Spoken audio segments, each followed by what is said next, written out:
What's up, y'all? What's up? What's up?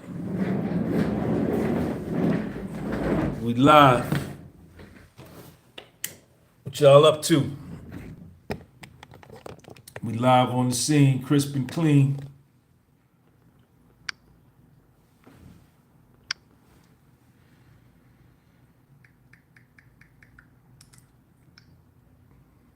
This was the second week of the court. Shout out to whoever's in here first. I see you.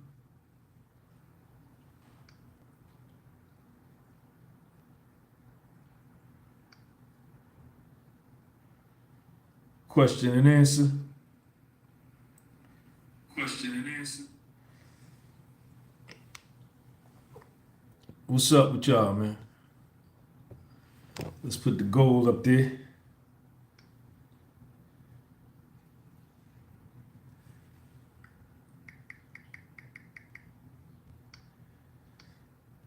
Let me ask y'all, what do you guys think so far, man? Your boy D-Train. D-Train, what up, man? D-Train, first one in the house. D-Train, what's your thoughts? We're going to turn this into a question and answer both ways, man. Y'all ask me questions, I'm going to ask y'all questions. What do you guys think so far?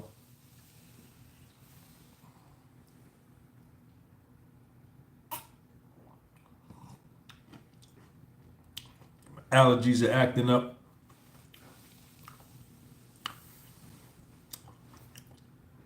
What do you guys think so far, man? Huh?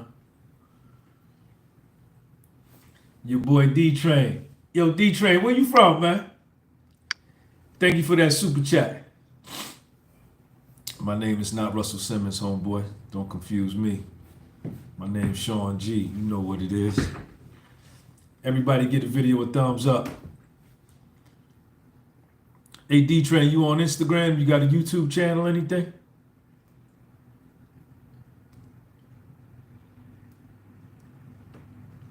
Yo, everybody click on my man D-Train's link and go subscribe to his YouTube channel, man. Cranston, Rhode Island, what up? Shout out to Cranston, Rhode Island. Everybody get that video a thumbs up. Give it a like. Let's get the questions going, man. First week of trial. Second week of trial, I'm sorry. You know, the infamous notebook. We got it right here. We got all the notes, man. Just YouTube. Yo, everybody go follow my man D-Train on his YouTube. What you do on your YouTube channel, D-Train? Thank you for the super chat, man.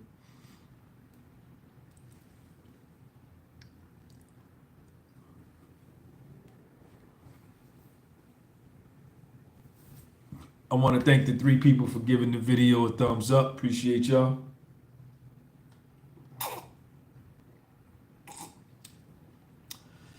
I got honey, lemon, garlic, and ginger in here. Also, I got a Halls in here too to open me up, man. Allergies is acting up.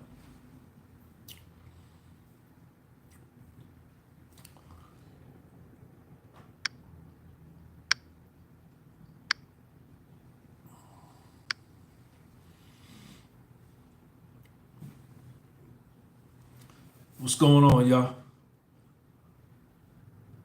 You ain't doing nothing special. Okay, cool, cool. Shout out to you. Shout out to you. Is it cold up there in Rhode Island? I know it's colder in Rhode Island than it is here. Because y'all even more further up than we are, man. It's unbelievable that it's almost June and I'm still wearing a hat outside. King Hazy, Only Haze YouTube channel. Yo, what up? What's up? Let's get the questions going, man. Let's go. Let's go. My question to everybody is, what do you guys think? Reezy, mainstream media keeps pushing the message that the prosecution is doing a good job. That is all cap. Puffy's lawyers are putting belt. Hey, Reezy, they taking it to him, man.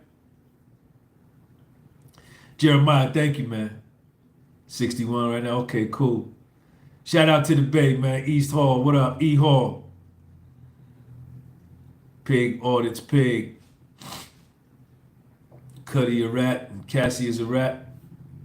Call it what you want, man. What do you guys think so far, man? Free Puff. Kelvin Davis, what up, man? Check him out. When the prosecution gets a second go after the cross, do the defense get the cross? Absolutely. Absolutely. The first thing that happens is the prosecution, if it's the prosecution's witness, which everyone has been up to this point, the prosecution goes first with the direct examination. After they're done, and what the prosecution tries to do is to establish their basis. Kelvin Davis, sidebar.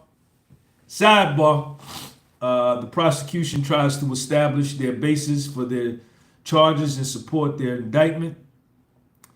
And Keenan, what up? The defense then gets to do a cross-examination and just poke holes in whatever theory the prosecution tried to lay down. And then once they do that, the judge asks if the prosecution wants to redirect exam. And they could say, we have no further questions, or they can come out and do a redirect. And then at that point, the defense gets to do a recross. And then that's it. I don't know when they're going to play the extortion tape. Mistrial in the making.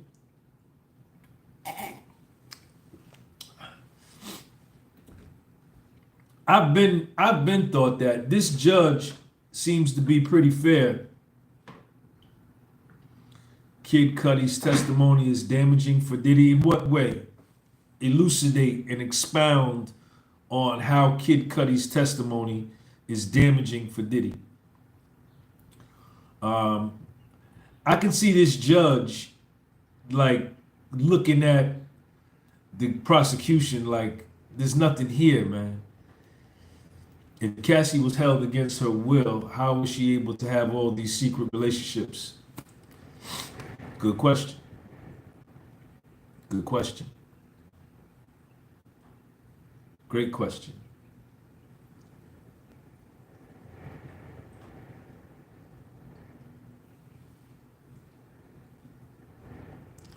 How frustrated is the judge towards the defense and the prosecution? He's pretty chill. Hey, Ro, my Cash App is $ astigmatism in my soul. $ astigmatism in my soul.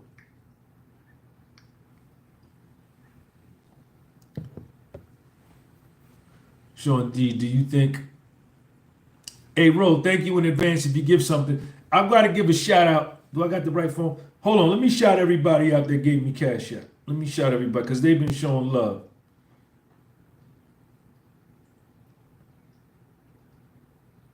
Melisha Robinson, thank you. Vincent Davis, $25, thank you. Melisha Robinson, $10, thank you. Collie, $20, thank you. Justin Pinker, $10, thank you. Love Enterprises LLC, $25, thank you. Shelton, $10, thank you. Tariq, $10, thank you. Angelita Bryant, $5, thank you. Rowan, $50, thank you. Doreen is blessed, $13, thank you. Curtis Mason, $5, thank you. Detroit in the house.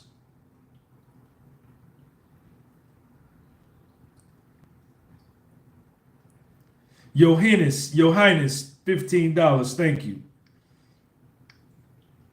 Thank all of y'all for helping out, man. The question, let me see, let me get these questions. Kid Cudi knew Diddy had something to do with his car getting set on fire. How did he know?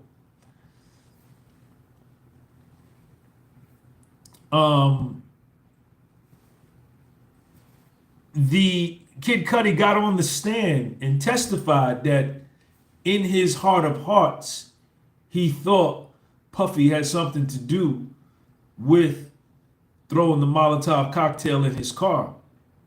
He felt that it was Puffy. The Los Angeles Police Department came out. The Los Angeles Fire Department came out. They took fingerprints. They did DNA wipe.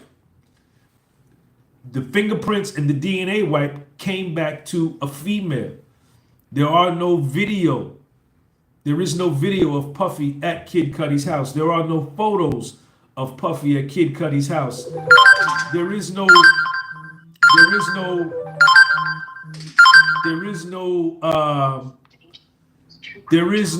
eyewitness putting Puffy at Kid Cudi's house. Brad, what up? Okay, I see you at work, my dog. I see you at work. I'm live on my YouTube, man. I'm gonna hit you back when I'm through. I was calling just to ask you something. Go ahead. All right. Your business. All right.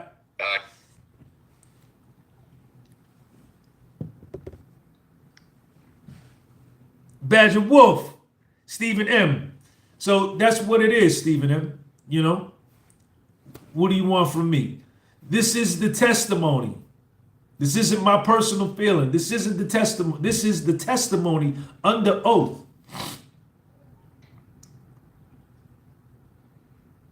There is nothing that ties Puffy to Kid Cudi's house other than a phone call from his assistant, his former assistant, who's going to testify against him in this trial.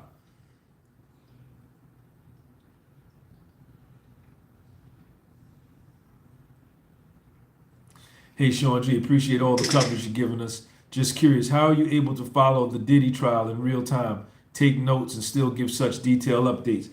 Your boy D-Train, I don't know. HC Boxing, thank you. Kelvin Davis.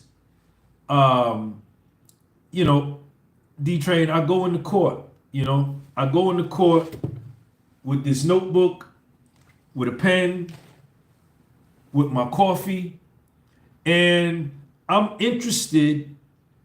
I'm excited when I go in that courtroom, man. If I don't get to your question, just keep asking it when you see me look up. You know, and I just write everything down. Sometimes I don't even look up at the screen, the LED. I'm just writing what I hear. That's what I do. No, I'm not a lawyer. How much longer will this trial continue if the prosecution doesn't provide hard evidence supporting the sex trafficking RICO? That's a good question, E. Hall.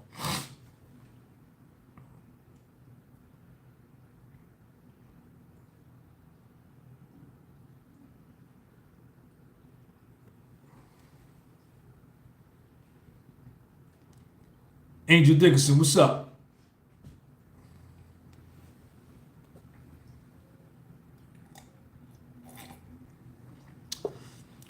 Make sure y'all go follow me on my Spotify as well.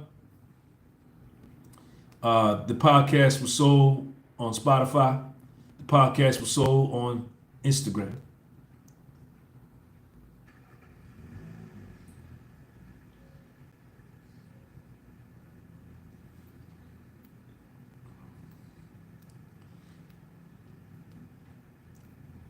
Cassie wasn't into cocaine. That hasn't come out that she was into cocaine. Cassie was more into opiates. She was more into Oxycontin and Vicodin. Everybody share this video for me, man. Anonymous 3, thank you. Everybody share this video for me so that we can double up the and ecstasy. But Puffy was too, MDMA. But her thing was opiates. And to this day, she is on medication to deal with her opiate addiction. I don't know how you can do that. Is it just me, or does the trial feel focused entirely on Puffy and Cassie, Cassandra? Yeah, well, that's who it's about, you know? This is about Puffy going to prison for 30 years or 20 years or whatever. Or, you know, which would effectively be a life sentence for him.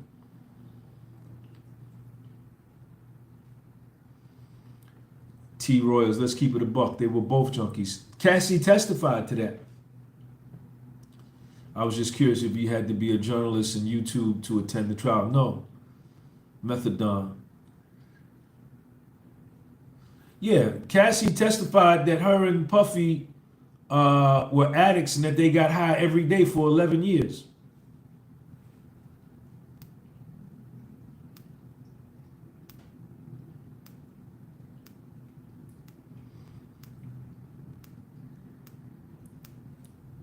Well, that's her, you know, yeah, I haven't seen it either. If I got on that tip that Puff is done, they finna knock his head off, my views would be triple than what they are now. Bird, thank you, Bird, for the super chat, man. If I changed my narrative, or if I started off with the narrative, the same narrative in line with mainstream media and in line with those YouTubers that are anti-Puff, my views would be triple what they are. My check would be triple than what it's going to be. But, you know, I'm not on that tip, you know. That's not the tip I'm on. I'm telling it as it is. Eugene Alexander, what up? 27 people only gave me thumbs up. 114 people in the room. I need 114 thumbs up. Appreciate y'all in advance. Thank you. This will get the algorithm kicking and going. Who, name me, Cassie got high before she had sex with, because that sounds like her normal routine. That doesn't seem like force. I wonder how damaging Capricorn Clark's testimony will be. Well, we got to see. She got to get cross-examined, though. She got to get cross-examined. You know, how many news outlets have you seen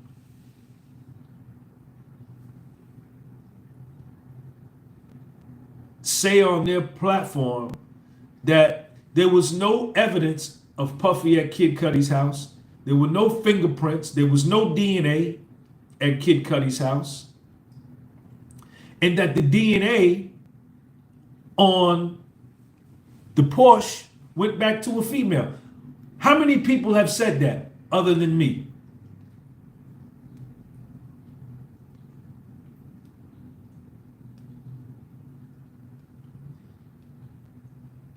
The news outlets are not even mentioning cross-examination. You see what I'm saying, Kelvin?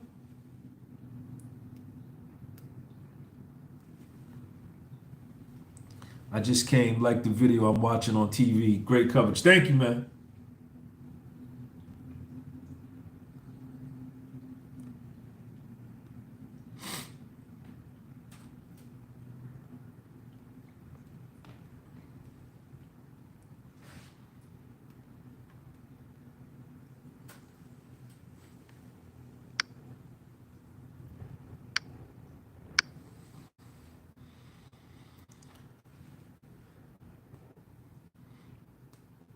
I don't know. I don't know if the judge is under pressure. You know, this thing is highly, TMZ mentioned it and the host got dragged for it. Yeah.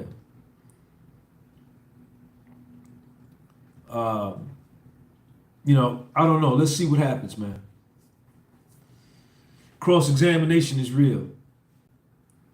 That's where all the sparks fly during the cross-examination. I want to thank all 43 people for giving it a thumbs up, man. Appreciate y'all.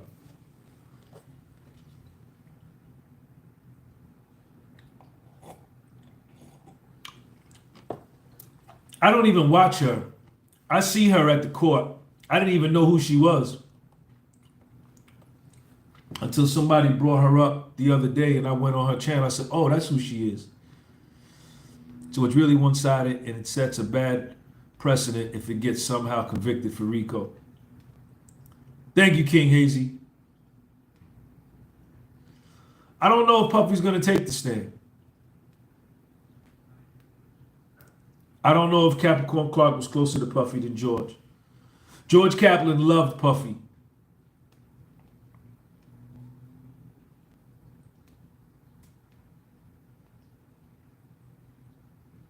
Eugene, peace, man. George Kaplan said on the stand that he loved Puffy, that it was a once-in-a-lifetime opportunity to work for Puff. That Puffy taught him things about business while he was at Bad Boy and Combs Global that he uses to today, and that he teaches the kids that are coming in underneath him. He said that he didn't want to testify. George Kaplan told under recross examination, I don't want to be here. I don't want to testify against Puff. I didn't want to do this. I was forced to come here and testify. If I had a choice to come or not, I wouldn't have came. That's what George Kaplan said. He said, I don't agree with what Puffy did and the things I saw and what he used to do, but I love Puff.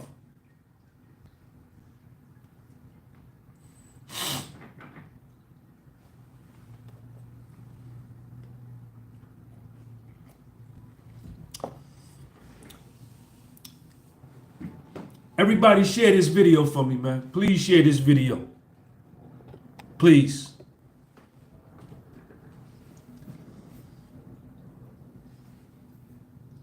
I'm not a fan of Tisa, but I'm not going to slam her.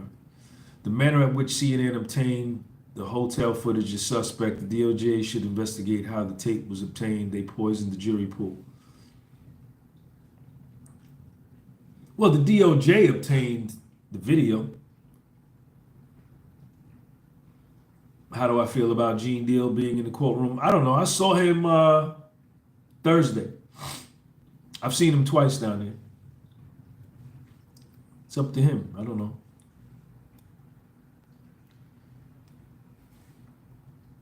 My allergies are acting up, y'all. I got my paper, my toilet paper, and I got my drink. Lemon, honey, ginger, garlic, and a Halls is in there. I'm drinking the same thing, trying to get my belly fat. Cred Red, what up? Please, TT, doing a great job. Sean G, if Puff beats this case, how he move forward in his life. If Puffy beats this case,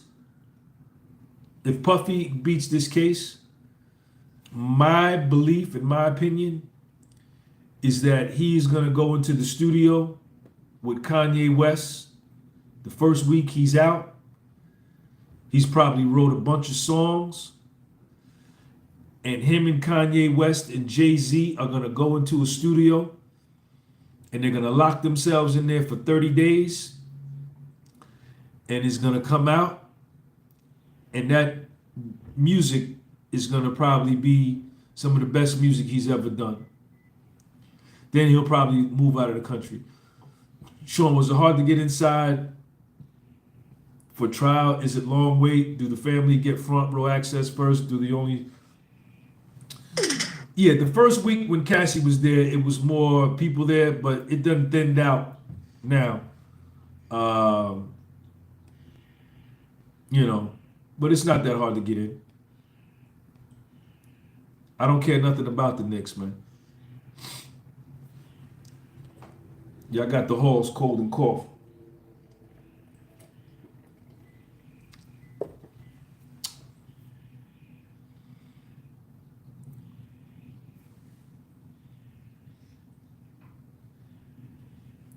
What do you guys think so far? Do you think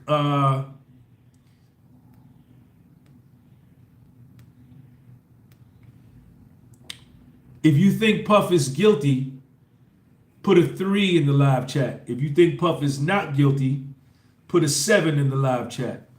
3 for guilty, 7 for not guilty. I want to hear what y'all say. 7. Joe Books, what up? 7, 7, 7. That's crazy. That's crazy. Look at that. Look at that. Look at that. Yeah, my grandma wants to catch a flight, but 7. Look at that. Crazy. That's crazy. All right, next question. Next question. Question and answer. Is Puffy guilty of assault and domestic violence? If yes, guilty, put a 1 in the live chat. If not guilty, put an 8. For domestic violence and assault and battery, 1 for guilty, 8 for not guilty.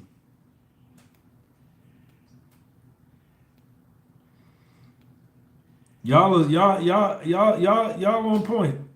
100%.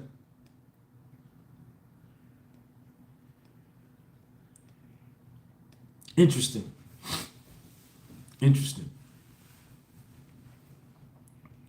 Nathaniel Darden, what up?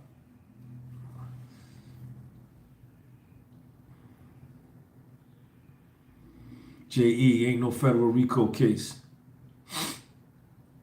They are stretching the meaning of trafficking, racketeering beyond logic.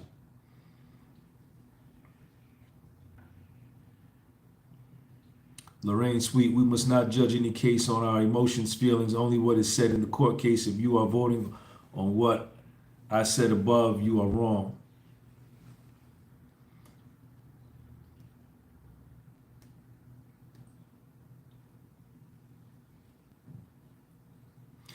He's put on some weight because he's not moving around, he's not getting high, so he's put on some weight. I'm gonna get in the courtroom. I'm gonna get into the main courtroom next week.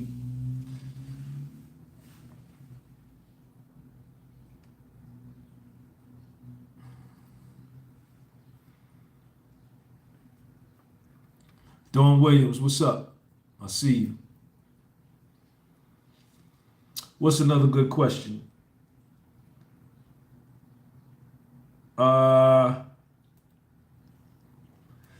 Here's another question. Do you think Cassie still loves Puffy or not? If you think Cassie still loves Puffy, put a 2 in the live chat. If you think Cassie does not love Puffy, put a 9 in the live chat. Is Cassie still in love with Puffy? Wow. King Hazy said, nah. 12 star, what up? Okay, some 9s in there. All right. 9, okay. Pure goddess, I see.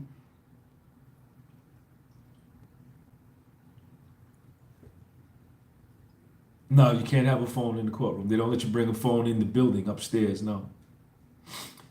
Question. My question to you. This is question and answer. Do you think Puffy had feelings for Cassie? Put a 4.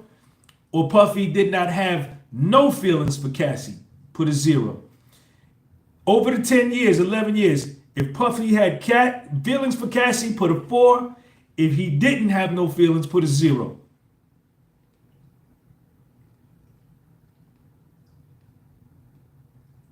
Najia. Definitely love her.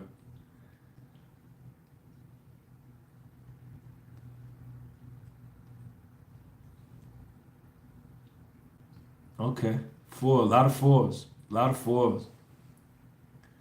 A lot of 4s. That's a tough one.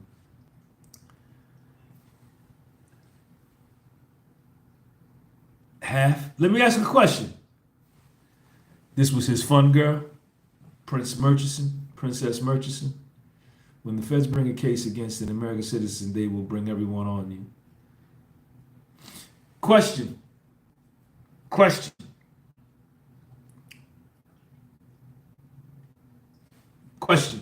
This is for the fellas. Ladies, I love y'all, but this is for the fellas. Fellas,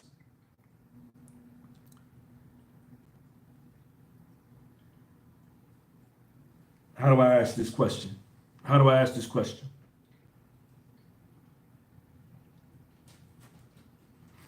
Fellas, when you love a woman, when you're in love with a woman, do you... No, here's how I'm gonna ask. If you don't love the woman, if you don't care nothing about the honey, do you confront a dude that you find out she's dealing with? And do you go through her phone? Do you show jealousy if you don't feel nothing about her? Yes or no? If you don't care about the honey, do you get jealous? Do you go confront the dude? Do you go through her phone? Yes or no? Terrell Johnson. HC Boxer said, yeah, no. Never. No, no.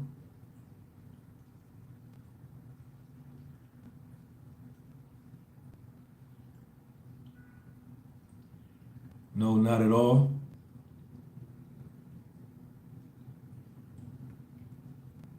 No. A pimp do the same thing, remember?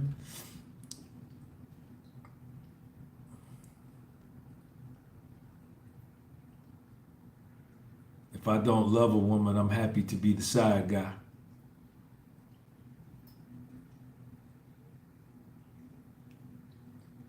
Just a question.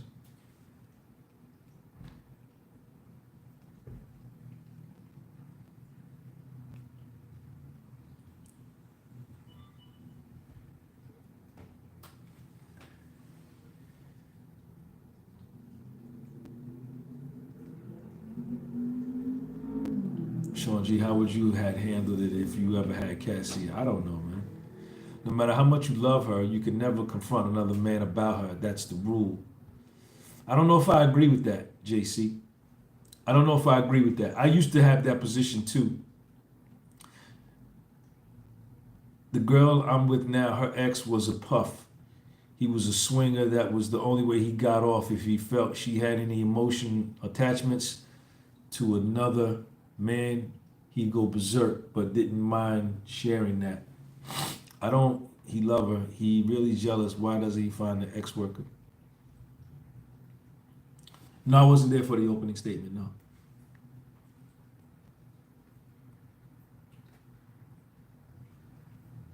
I used to be of that opinion that you don't confront the man, right, that's dealing with your old lady. But really, that's against nature, right? Isn't that really against nature? Because if you look at the natural animal kingdom, and I just believe, my personal feeling is that we as human beings are just the most evolved animals on the planet. I think we have the same characteristics, we have the same traits, everything is the same. It's just that we have reason and judgment. But if you look into the animal kingdom, the dominant male, the alpha male of the group, or the dominant male, will challenge any male that comes and tries to get with any of the females, right? He's not going for it, right? He is willing to fight for his position to be first in line for the females. You know, my mother used to tell me that when she grew up down south, you know, they had cows, right? That you couldn't put two bulls in the same pen with like 27 cows, 27 female cows. And if you put two bulls in the same pasture with them, the two bulls won't say to each other, yo, you take 13 this week, I'm gonna take 14 the next week. Or you can take 7, give me 20. They wouldn't do that. The two bulls would fight to the death for all of them. They did not want to share. You're gonna feel a way seeing a woman with another man that you've been laid up with. Andrew Ward, what's up?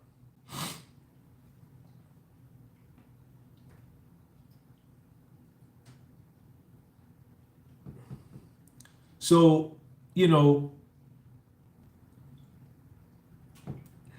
if you love the woman,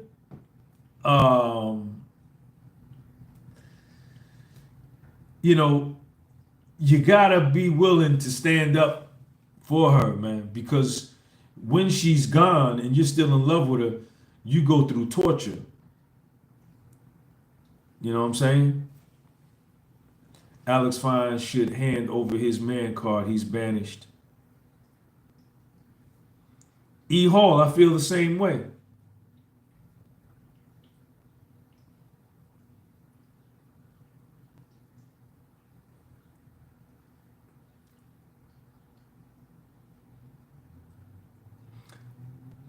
Everybody, do me a favor. Give this video a thumbs up, please. Ether, thank you, man. Veda, what's up?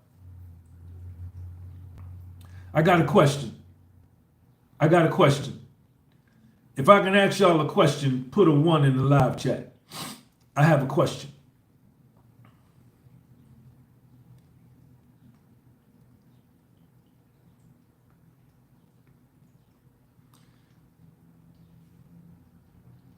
Okay.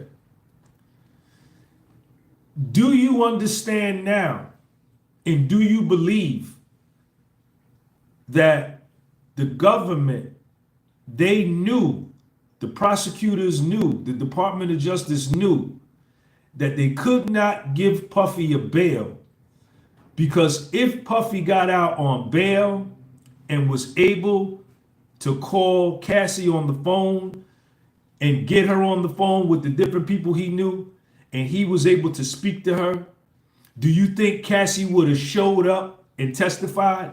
And you think the government did the right thing for their case to keep him in there because they knew if he got her on the phone, it was over? Do you agree or disagree?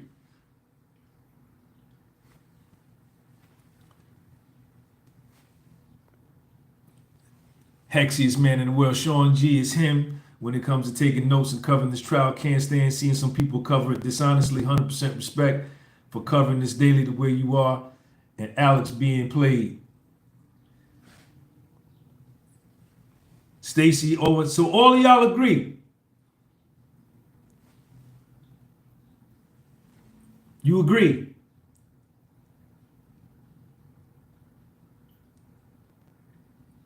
Terrell, that's why they didn't give him, in my opinion, that's why they didn't give him no bail. Because Cassie got on the stand and she was on the stand. This was last week. And who was cross-examining her? Was it Estevao or was it Mark Agnifilo? They asked her on the stand, do you still love Puffy? She says, yes, I love our past. Do you hate Sean Combs? She said no. She said no.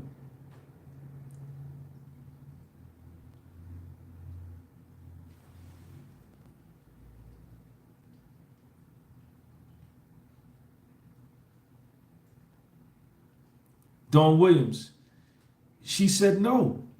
I love them. They love the. Listen.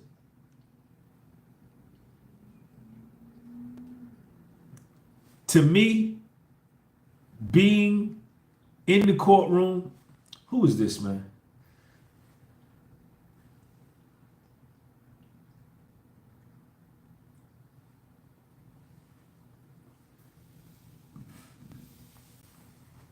This is a shaming ceremony for Diageo. They connects with the Fed.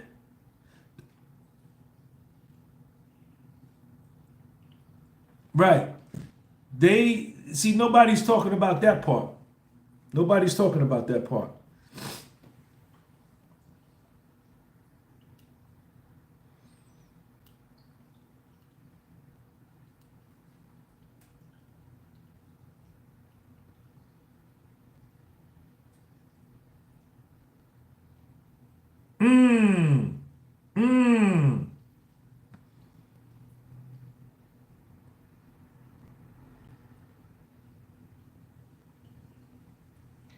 Yo, Sean, how much baby oil did Diddy usually per night? I don't know, man.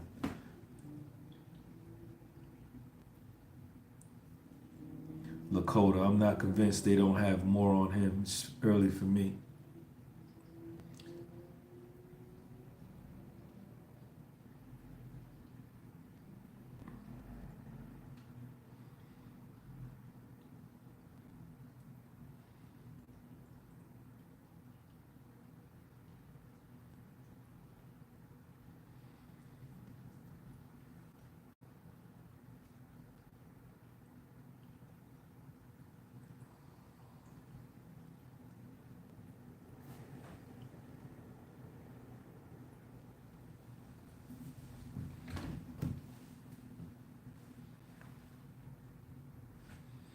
Well, I think Cassie, the government, the Department of Justice made her testify because I'm reading her civil suit, and in her civil suit is where a lot of the alleged events took place, and they pretty much just took the language from the civil case and put it into the criminal case.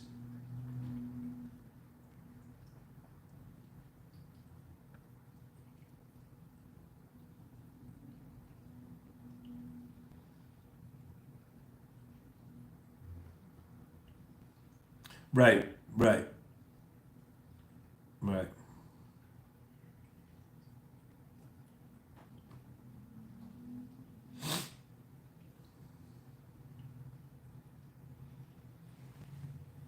Lorraine, sweet. Feds got more to bring to us, folks. Watch and see.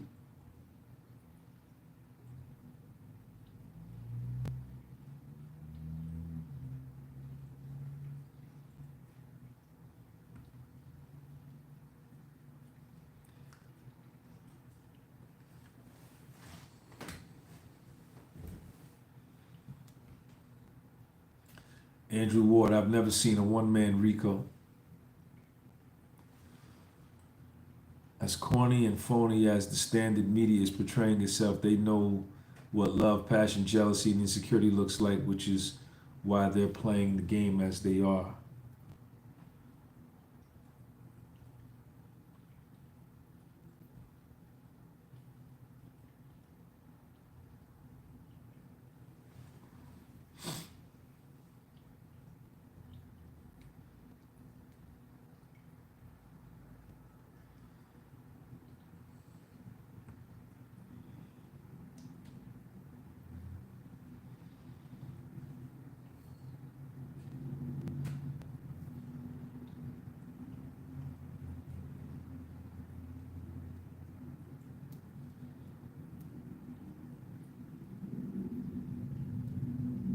Yeah, I'm reading her civil suit, and it's very dramatic. It's very dramatic. It's very dramatic.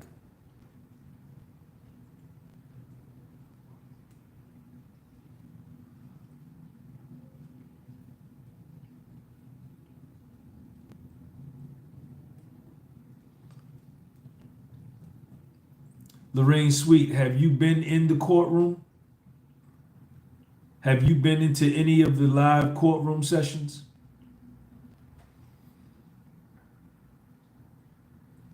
Everybody hit that like button, man. Let's get it over 100. Slim Stack 618, thank you, man.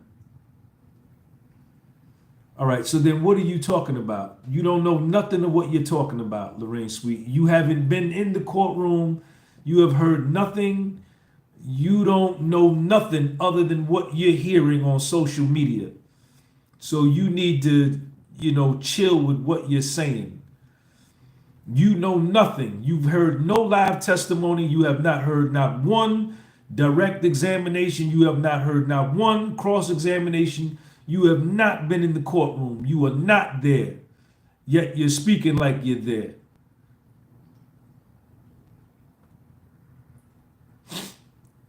Because you don't know what you're talking about. You talking off of your emotion. The very things you saying you not doing is what you doing. Your points could never be good, motherfucker. If you ain't been in the courtroom, you not in the courtroom. You don't know what you talking about. You don't know what you talking about.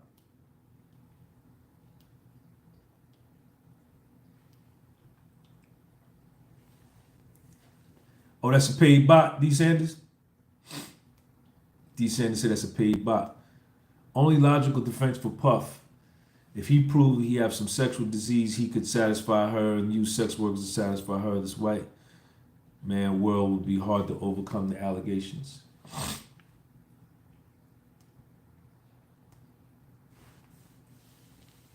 I'll be there Wednesday with you. I don't care what you stand, motherfucker. You ain't in the courtroom, so you need to shut up. You don't know what you're talking about.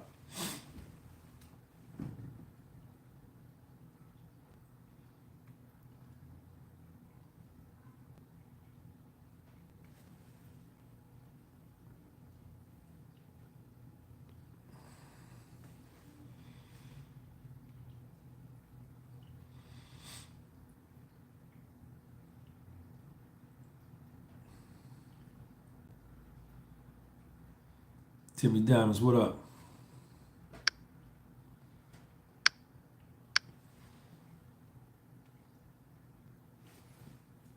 Latanya Vaughn, what's up? I see you.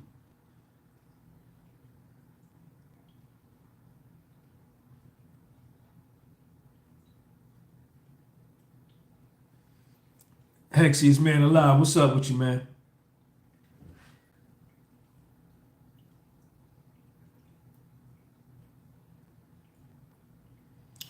I got a question for everybody. Can I ask y'all a question? Yes or no? Hexiest man alive, thanks for the super chat, man. Appreciate you, man. Andrew Ward, Veda. All right, here we go. Here we go. I know a lot of y'all have not been in the courtroom and you've been getting information from a bunch of different sources. Do you think at this point, so far, that Puffy is guilty of RICO? Yes or no?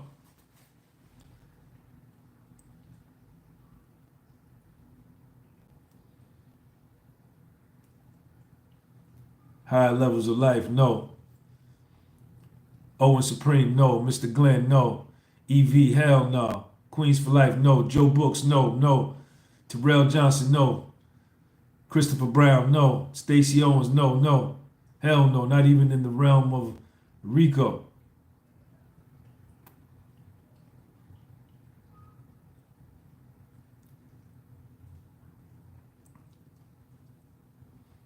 All right, next question. And I want to thank all 112 people for hitting that like button. Next question. Y'all ready for the next question? And this is the critical question to me. But like I say, this isn't up to me. This isn't up to you. This isn't up to the judge. This isn't up to the prosecution. This isn't up to Puffy's defense team. This comes down to the 12 jurors, right?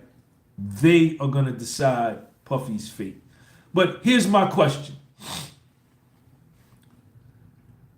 This is my question for all of y'all. Y'all ready? Yes or no?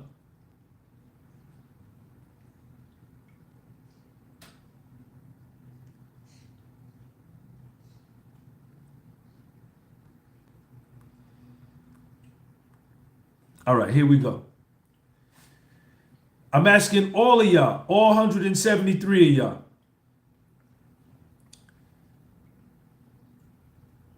Did you expect that when Cassie got on the stand, that after she got done testifying,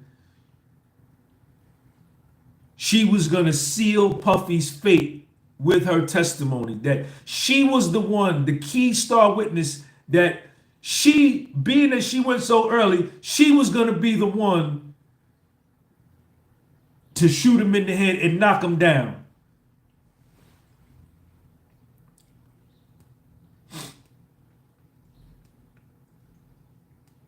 Did you think that her testimony was going to be so overwhelming that after she got done, Puffy would be guilty beyond belief. There would be nothing left to be said.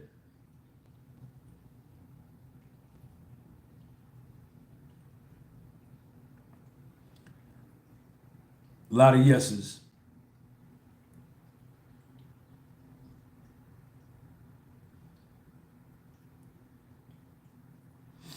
Listen, I thought before this whole case, before I went to the courtroom, going back 2 months, 3 months,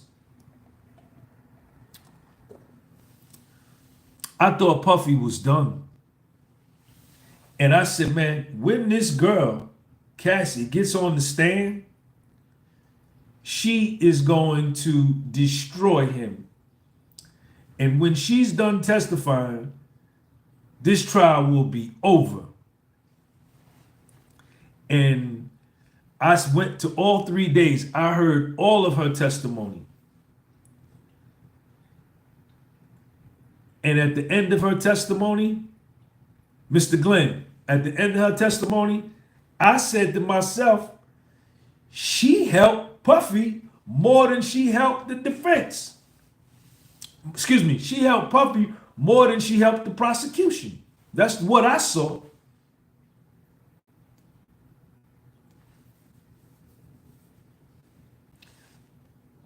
Hexiest man alive. Yup, Sean, I thought he was cooked. That's why I trust the reporting. Plus, he's the only one reporting straight. He calls all balls and strikes. He'd be the first to say, I thought they had more victims and more evidence. The cases, I disagree. The Rick Ross made him walk. Brendan Paul and Jonathan Oddie are the individuals that can potentially establish a RICO. I can logically see 8 men who are part of the 12 jurors hear this, and all 8 think he's guilty. D. Sanders, great point.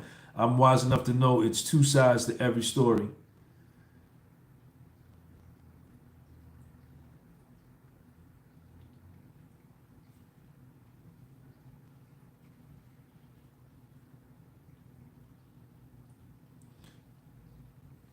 Guilty of domestic violence, 100%.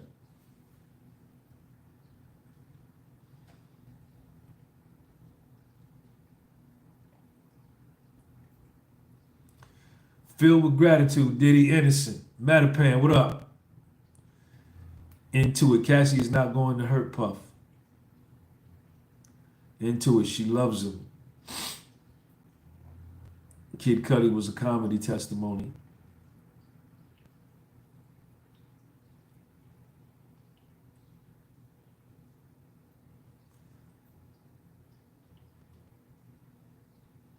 Yeah, the psychologist got destroyed. Joe Books, the forensic psychologist got dealt with in a big way. Miss Pooh 9, thank you, Miss Pooh. Thanks for being here. I like the way you report, not a biased reporter. It's up to the jurors, man.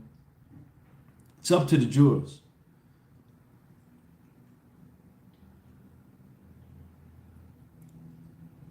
Yes, I feel as though she was the main star witness. After she finished her testimony, the defense team did so well. I feel as though Diddy has a great chance of winning. Terrell Johnson. He is guilty of supporting prostitution and guilty of drug possession.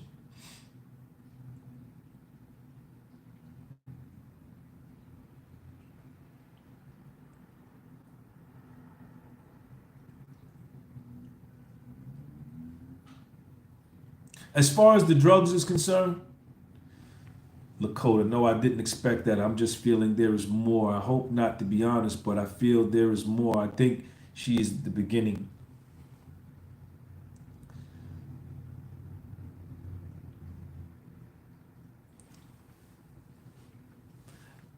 As far as the drugs is concerned, in the RICO, in the indictment, the drug charges is possession with the intent to distribute. That's the sale of drugs.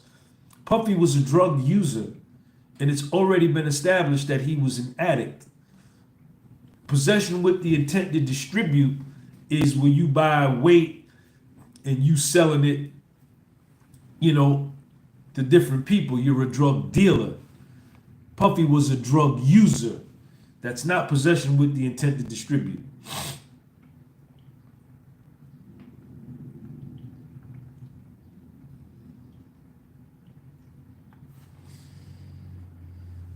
Reezy, Cassie was the star witness, and after cross-examination, it's been pretty much downhill from the prosecution after that. It's going worse for them with each witness.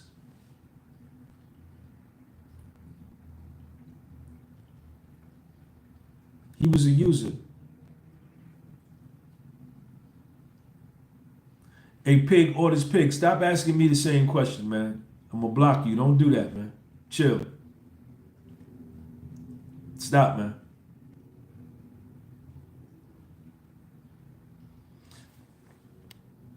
The psychiatrist's testimony gave placable cause for a mistrial or reversal. Sorry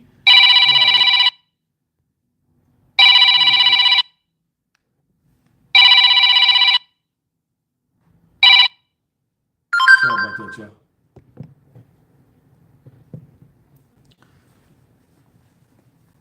He went to drug rehab.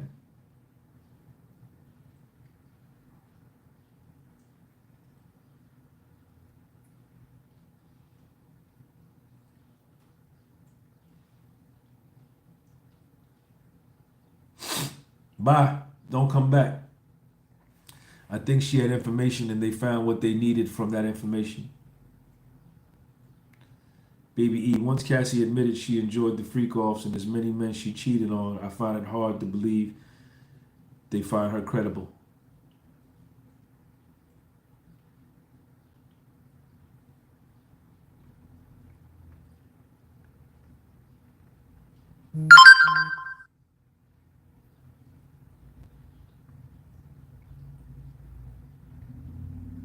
Proud of you. You're changing the podcast game, OG. Appreciate you, Slim Stacks.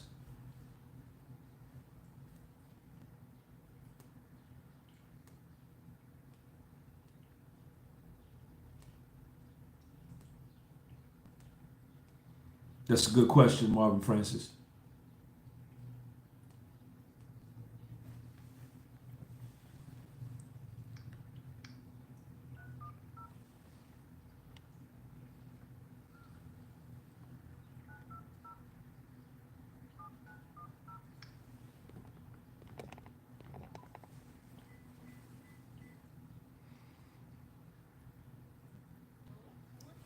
Miss Carter. Hey Sean, how's it going? It's going good. I'm on my live now. Come on my live. I'm on there. Are you on live? Yeah. All right, later. I wouldn't be shocked if they have more, and I wouldn't be shocked if they don't. The government is not an honest government. Mailman D, what up? Shout out to Las Vegas, man. Mailman D to check in. Latanya Vaughn, what up? Monica, what up? I see you. Hexies, man alive. Let's hit the target of 10 super chats. Appreciate it, bro, and excited about where your channel is going. Hexies, man alive. Thank you, man. Thank you, Hexies. Yo, Brand, what up? Lorraine Sweet. More people will be coming on that stand soon. You do not screw with the feds. I believe Gene Deal has a vendetta against Diddy.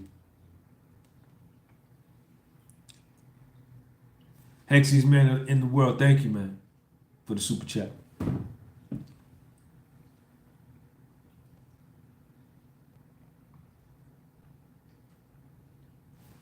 Monica Carter, what's up, man? I see you. I see you. What's up with you?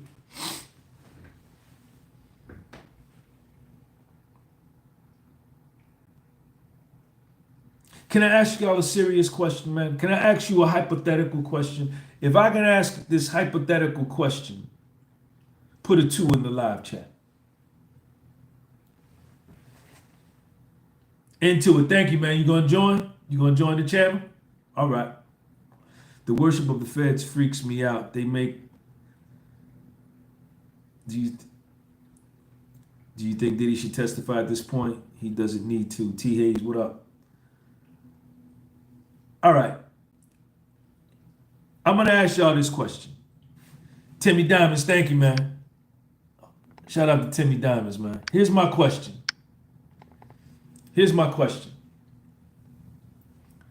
Do you think and do you believe that if Puffy was guilty of Puffy, let me say this here. Let me qualify, right?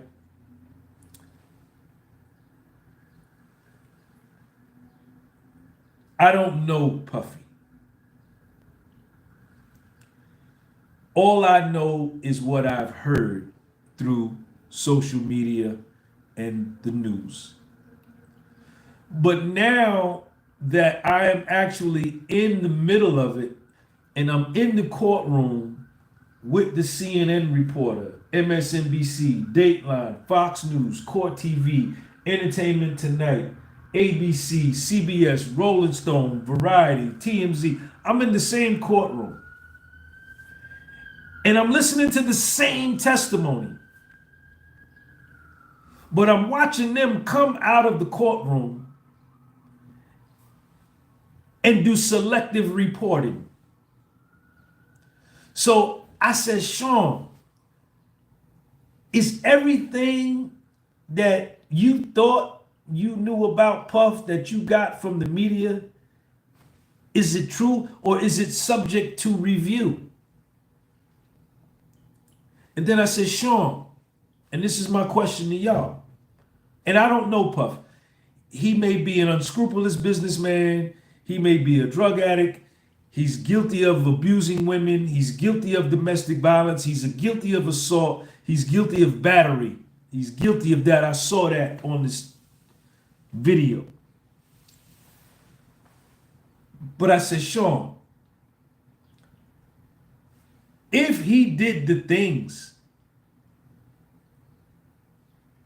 that they say he did to Cassie, and that Cassie alleges in her civil complaint, and Cassie was so bitter, so angry at Puff, had a vendetta against Puff, could never forget what she had done, what he had done to her, had hatred for Puff, anger for Puff, wanted revenge. When she took the stand, she could have got up there and said, I swear to tell the truth, the whole truth, and nothing but the truth. And she's a witness for the prosecution. She's a witness for the Department of Justice. She's not going to get charged. She could have got on the stand and said, you know what? I was with Puff. I saw him buy 100 keys of cocaine, 50 keys of heroin. We went out to California. We met with the Sinaloa drug cartel. I saw him come back. I saw him take a firearm and do something to two people, unalive two people. You know, I saw him get involved with human trafficking. She could have got on the stand because this was her chance to get revenge for what he had done to her. She could have got up there and lied, and everybody would have believed it, and the mainstream media would have ran with it.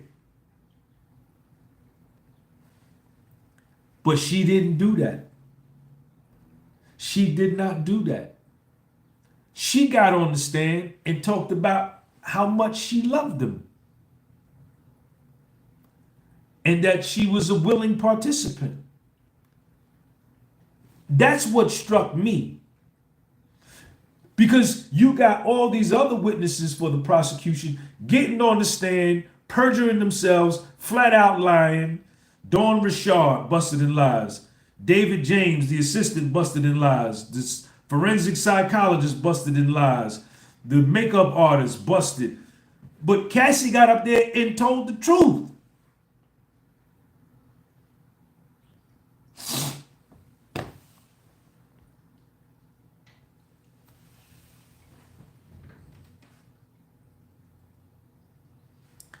That's the way I saw it. Did I see it wrong?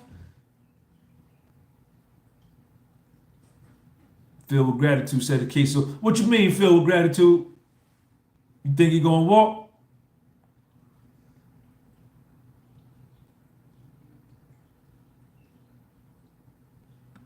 Kevin Davis, she could have destroyed him. The trial could have been over.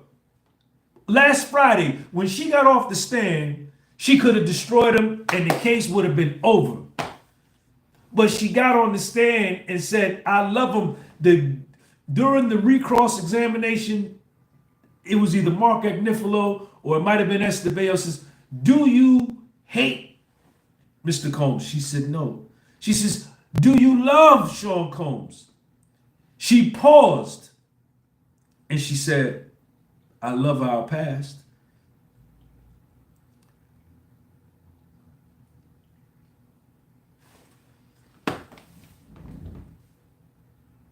So far, Hexiest man in the world. So far, he has to walk. I even hear from biased ass Tisa tells that at least one juror isn't with the prosecution.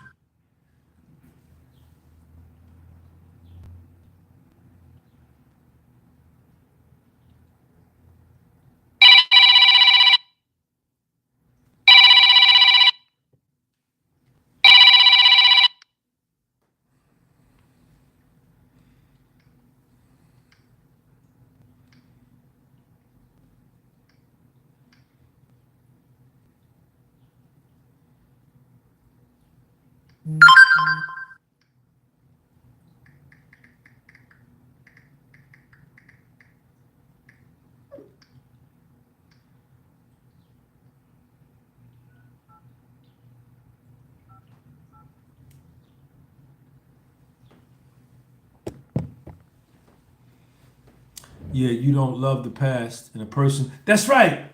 If Puffy did all these things to you, I don't know, man.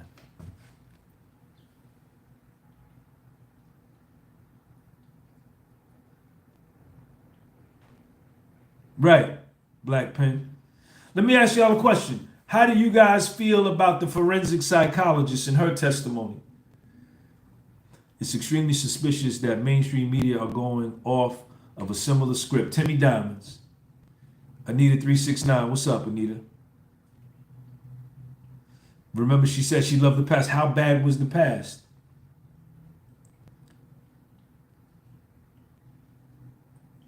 Nana 6, what up? How do you guys feel about the forensic psychologist testimony? She was correct on relationships. She is a liar. She was helping the government clearly. D. Sanders, money grab. She was correct on psych shit. Paul Bunyan, thank you, man. Thank you for the $2 super chat. They're all liars. The forensic psychologist is a hit woman. She was in the deep depth trial and I watched her give the same fucking testimony in the depth trial. Sean G, money grab.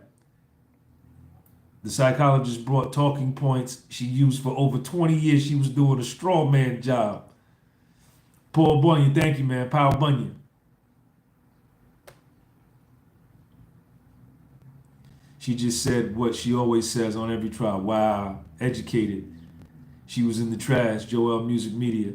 She never meant it to go this far. The defense made the psychologist look like a crock that she is. Don't forget the relationship wasn't all bad. Dawn Williams, good point.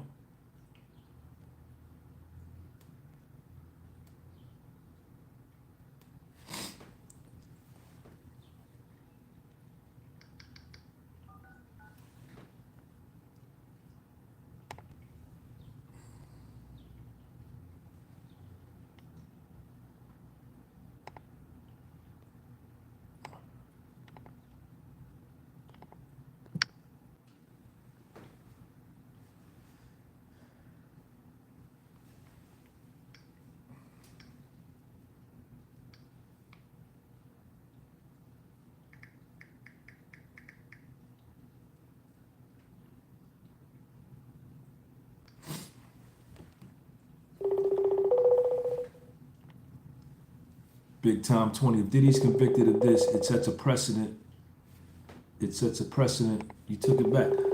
Monica. Hey, Kendrick, I'm on my live. What's up, man? Hey man, I was sending you what Ian sent me. I think it said I did 320,000 on Spotify last day or so.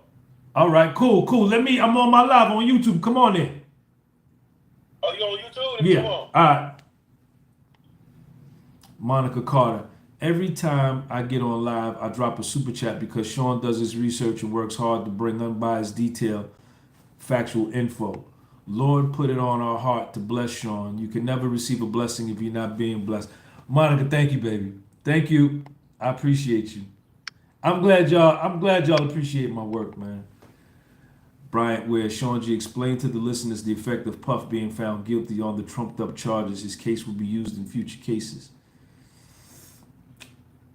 I don't know, man. I don't know. You know, if he's convicted, of course, this case will be a precedent case, you know, and I just subscribe and hit the bell. Thank you, man. Thank you, Jay. Thank Jay. Peace, man. Monica, thank you. I don't know. I gotta hear. So like now that Cassie didn't do it for me, I was expecting Cassie to destroy Puff. That the trial was gonna be over after she got off the stand. She was gonna say everything and how much bad things he did to her, but all she said was that she loved him. So now I'm sitting around waiting like this. There's got to be one more. There's got to be, they got to have something else because Cassie didn't do it, not for me.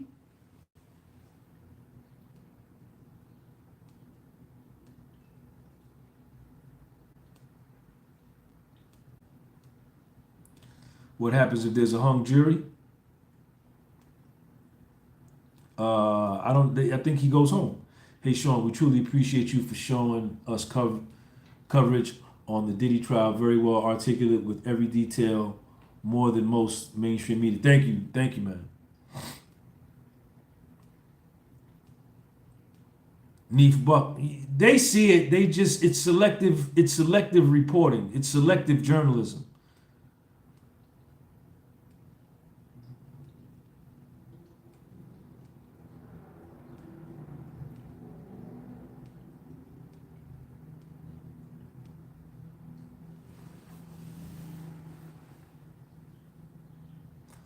Mr. Glenn, Sean, can you explain to some of these people in the chat what RICO is so they'll have facts and how it's done does not relate to anything we've seen or heard? Well, typically a RICO is done for groups. Normally you got drug cartels, continuing criminal enterprises, the mafia, the mob.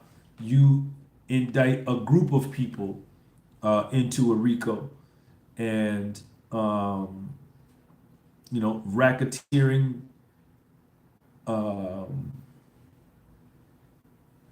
what does the I stand for? Racketeering, Influence, Corrupt Organization Act, right? But here you got one man. But what the government has done is they're saying that his individual companies and his employees were in concert with him and that they represent the other actors that allowed him to continue on to do this behavior that he was doing, and that's why they are all testifying against him. They've been told that either you're gonna testify against Puff or you're gonna be charged with RICO. Most likely. That's as much as I know.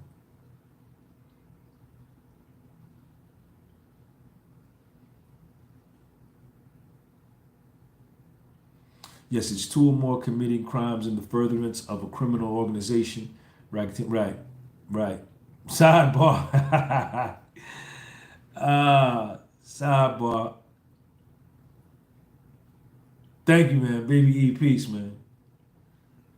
You're very fair. Bryant Ware, about your reporting. Do you watch TMZ's Winner or Losers? Nah. In my opinion, none of the witnesses really buried him for what he is being charged with. They simply toxic love affair. Right.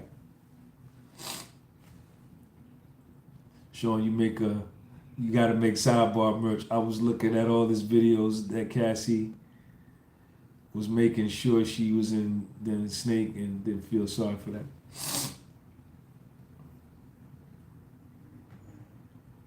I don't know the difference between a mistrial and a hung jury. I don't know the difference. You have to give somebody else. Can somebody put in the live chat the difference between a mistrial and a hung jury? A hung jury, I think the jury's got to be unanimous. All 12 have to agree. And a mistrial is when the judge just decides that this shit is so crazy, I'm just going to call it a mistrial. Kanye posted on X today about CUD, how he shouldn't know, testified against Diddy. Am I wrong? Living in my lot. Am I wrong because I want Sean Combs to go home? I mean, these people would like to take every penny from his kids' inheritance. I don't like that. Hung jury equals a mistrial? Okay.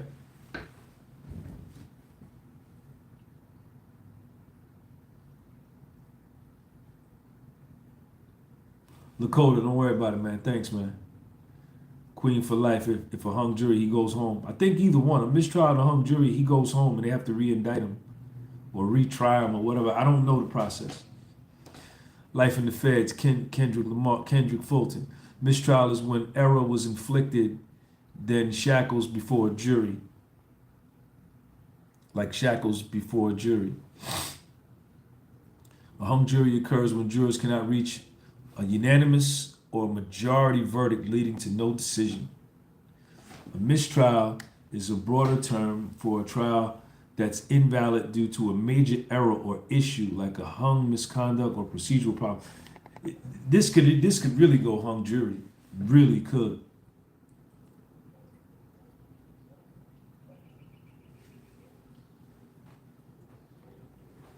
You do know there's freedom to record and no privacy in public, right? I just watched one of your other videos where you're getting mad at people recording you on the sidewalk. I don't care what the law is. You can't record me without asking my permission. You're not going to come up and stick no camera in my face. Fuck the law. I am the law when it comes to recording me. If I show everybody respect and ask everybody, is it okay if I record you? Is it all right if I shoot a video with you? I ask for respect first. See, it's about respect. It's about respect. All the interviews I did in the parks, all the interviews I've ever done, I've always asked for permission. Is it all right if I shoot a video with you? Is it all right? I'm shooting a video, you're going to be in it. Is it okay if I shoot it? And if they say yeah, then I shoot. If it's 15 people there and one person says, nah, I don't want to be on it, I don't shoot it, even though it's 14-1, because it's about respect.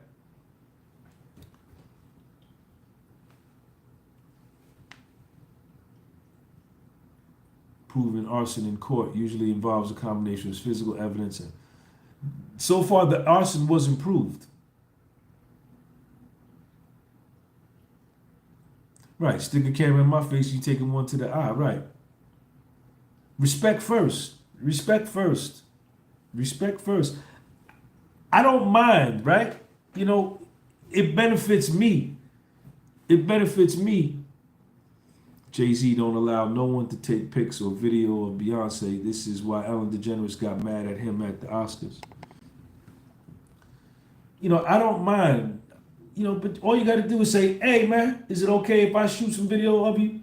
No problem, knock yourself out. But you're not just going to come, I don't know you, who the fuck you are, you going to stick a camera in my face, and I ain't finna say nothing?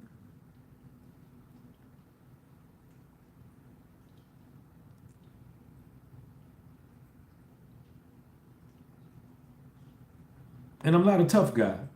I'm not a tough guy. Baby E, I think they overreached on the charges. There's a lot they have improved. Ebony J, Detroit, I don't think Puff Daughters there is a good look. I know he's fighting for his life.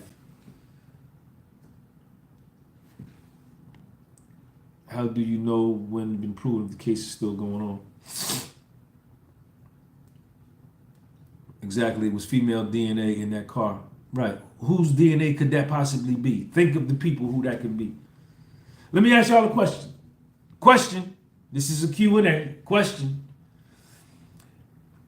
When the Los Angeles Fire Department and when the Los Angeles Police Department came and they did a DNA wipe of the car, the Porsche, and they did a fingerprint test of the Porsche, it came back to a female. Who was that female? Whose fingerprints and DNA was on Kid Cudi's car? Owen Supreme. I'm just asking a question. Brian Watts, Anthony Long's Logistics, Bird,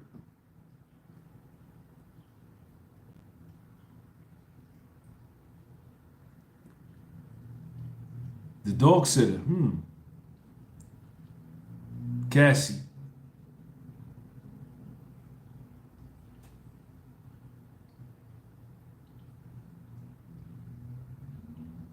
Yeah, I know. The girl that watches his dog, ex-girl of Cassie. Sidebar.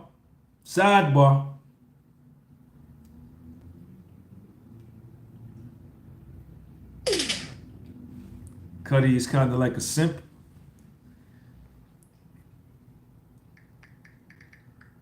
What is a simp?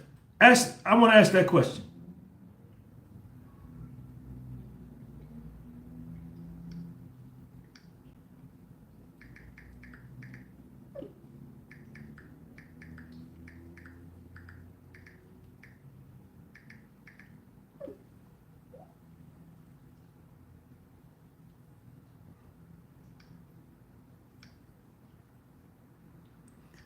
I got a question.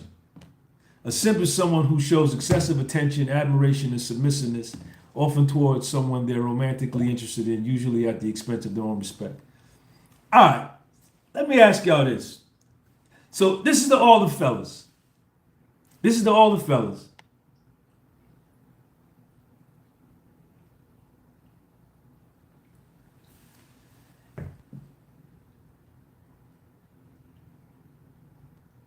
To all the fellas, are you telling me that never in your life, as far as the description of what they said a simp was, are you saying in your life you've never been a simp for a particular woman in your life?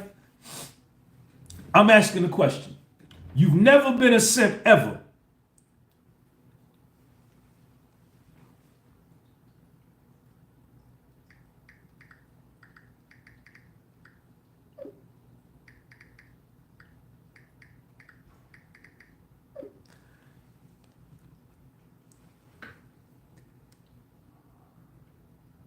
HC Boxing, I have. Sidebar. Filled with gratitude. Of course, that's how we learn not to be a simp.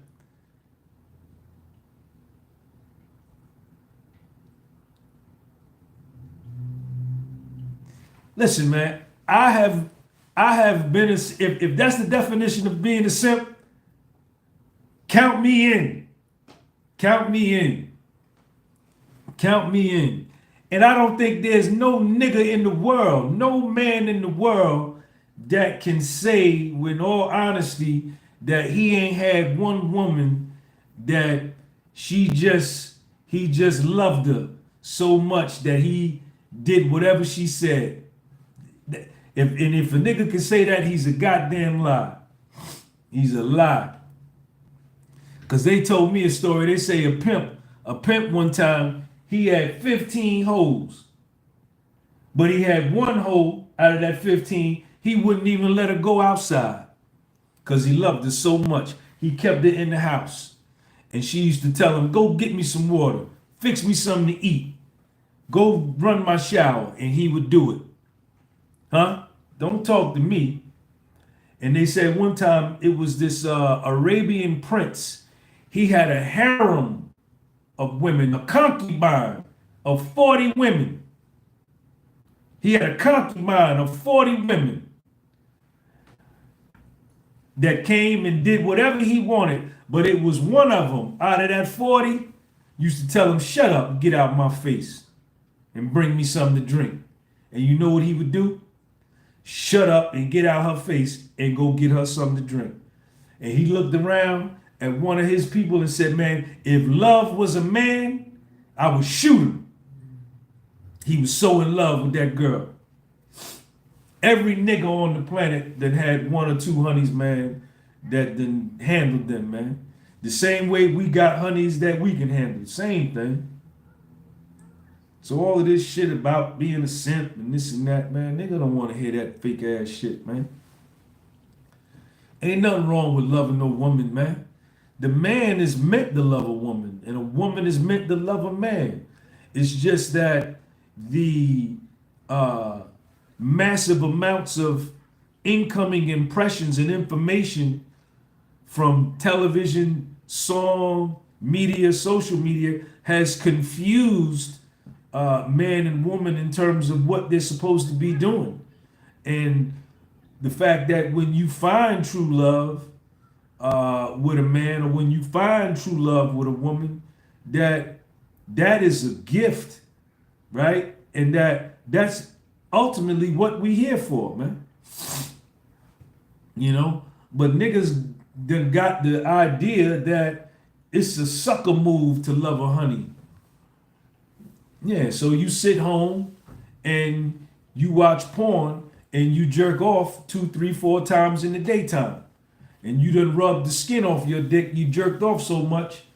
And when you see a fly honey at the coffee shop, or you see a fly honey at the supermarket, or you see a fly honey at the gas station, you don't got no confidence or self-esteem to step to her, because you rather go home and get you a roll of toilet paper, some tissue, and jack off in the tissue, rather than take the risk of being rejected by a woman who is beautiful. You understand? So you ain't with me, you understand? Right? If I'm gonna watch porn, you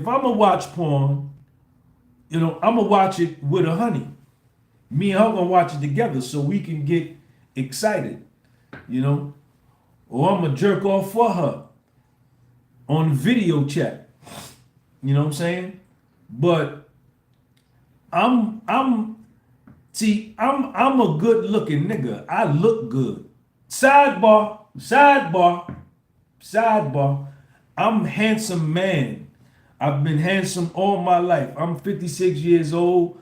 I'm in great shape, great body. I've always been cute. Girls have always been attracted to me. I've always been aggressive when it came to women. I've always loved beautiful women. And whenever I've seen a woman that I want, I go over to her and I take the risk of the rejection. And I ask her for her phone number or whatever. And I try, you understand, to get the kitty cat. I don't go and look at her and then remember her. You know, I'm not sliding in her DM. I'm not emailing her. I'm going straight to her and tell her what I want. You understand? And tell her what I want. She know what I want. And that's the way I've been my whole life. And I done had beautiful women, man. Beautiful women. You know, women, they like aggressive men. They like good-looking men. They like men in good shape. They like arrogant men. They love conceited men. They love men with a lot of self-confidence. They love men that are cocky, with bravado, that speak well, that are articulate, that are intelligent, that are street smart, that been to prison, that been to college, that can talk about topics and help them. And I'm all of that. I'm all them things. So I ain't never had no problem with women. You understand? So I ain't never had no problem with no woman, and ain't gonna never have one. You understand? Ain't gonna never have one. You know? So I'm not, and I'm so glad that I am 56. I'm so glad that I was born in 1969 and that I was raised in the 70s and 80s, where there was no cell phones, there was no email, there was no DM, there was no FaceTime. when you was driving in your car in the 80s and you saw honey walking down the street, you had to pull your car over, put the hazard lights on, get out the car with your pen, go over to her and say something to her to make her give you her phone number. And if you didn't have no paper, you would write the phone number in your hand. And then you would go home later that night and call her on the phone. And her mother would answer the phone and you would say, hello, how you doing? May I speak to Keisha? Hello, how you doing? May I speak to Lisa? And then her mother would say, what you want with my daughter? Sidebar, sidebar. Or you would go home and you would call her phone and her father would answer the phone. And you say, excuse me, can I speak to Tamika? Can I speak to Keisha? And her father would say, what you want with my daughter? I'm on the phone, call her back. Click. Right. And it was a phone with a cord on it. Wasn't no cell phone. Right? Or you would go home and call her on the phone, and her big brother would answer the phone, and he would goddamn put you on the witness stand and cross-examine you. What you want with my sister? Where you met my sister at? Who are you? Where you from? So you had to get through certain motherfuckers to even get to her. Sidebar. And then when you got through to her, you said, can I come and see you? And then you went over her house, right? And her mother wouldn't let her come outside. Y'all had to sit in the living room together on the furniture with the couch with the plastic on the couch. You had to sit in the living room with her mother there with the TV on, big ass console TV, and her brother walking back and forth, her father in there, her other sister, and the mother in the kitchen, and you had to date her in there. You had to date her in there first for like a month before you got the pussy. Sidebar.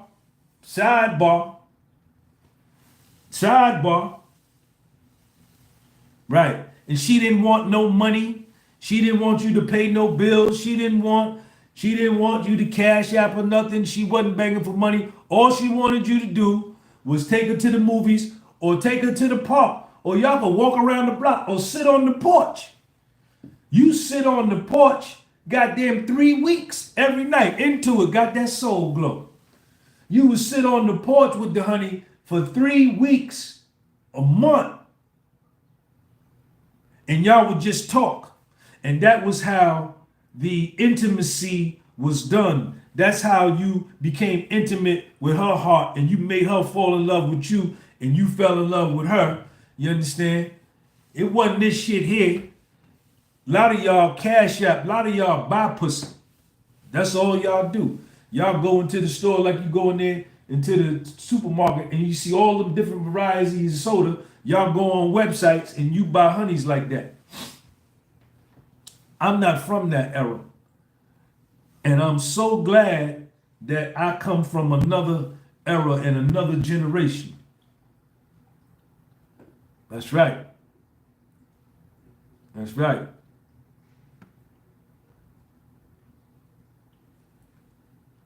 Young Earl, what up? You don't know intimacy.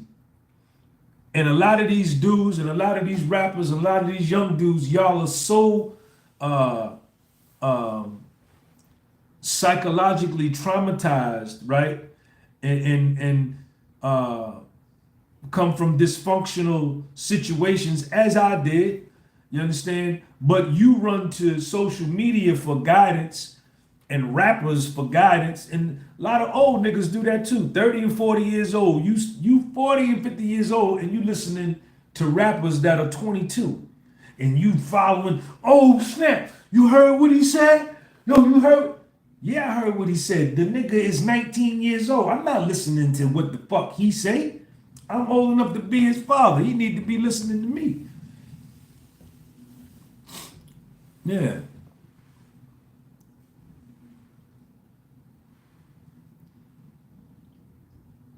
Yeah. Then when y'all went to school, she would wear your coat in school. You would give her your coat, or you would give her your chain, your gold rope with your initials, because I had initial S in a square with a gold rope my mother bought me. I said, yo, mom, buy me a gold rope with initial, because everybody else had one. She said, all right, let's go. And then if that was your girl, you would give her your chain. You would take your chain off and put it on her neck, and she would wear the chain around school, and everybody would know, oh, that's Sean's chain. And she would have it on. That was my girl. Or she had my coat on. You walked her to her locker, you walked her home, even if she lived 2 miles that way, and you lived 8 miles that way, you walked her home from school first. You ain't even have to buy nothing at the store.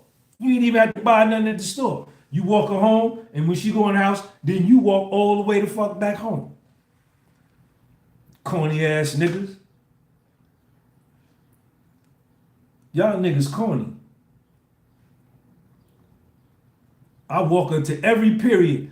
Every class she get out, I say, what's your schedule? Where you at? Where you at after third period? You over there? All right, my locker right down there. I'm gonna come and get you. Yeah.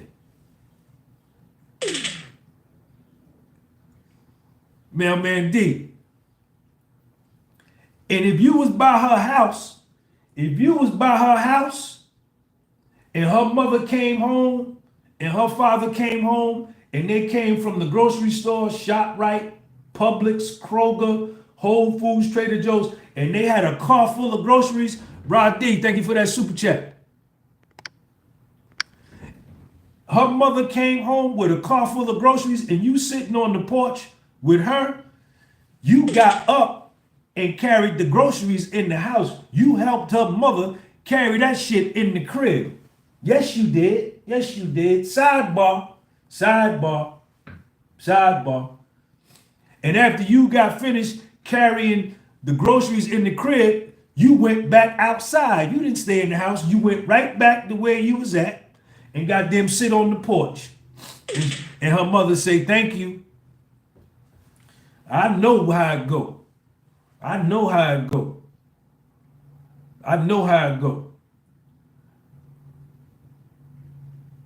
And then she asked you, she say, you want something to eat? Hey, Kendrick, her mother say, you want something to eat? And you say, yeah. And her mother tell you, call your mother, get that phone, and call your mother and ask her if you can eat over here. And then you wanted something to eat so bad because you wanted to get in with her. You wanted to sit down and eat dinner with her father, her mother, her brother. You call home and be like, you be scared to death. Like your mom. Keisha asked me, her mother said, yeah,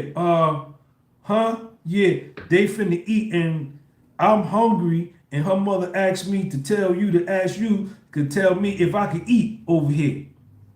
And your mother would be like, hell no, you can't eat over there. Bring your ass home. Or, yeah, let me speak to her.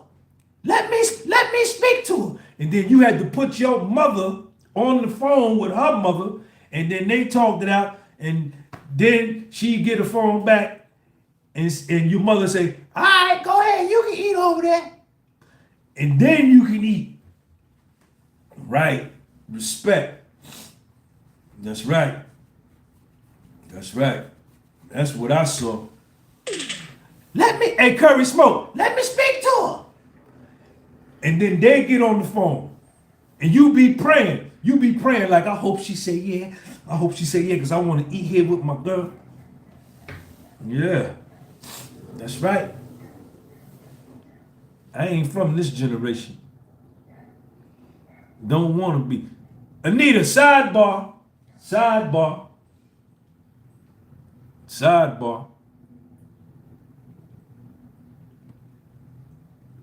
Yeah.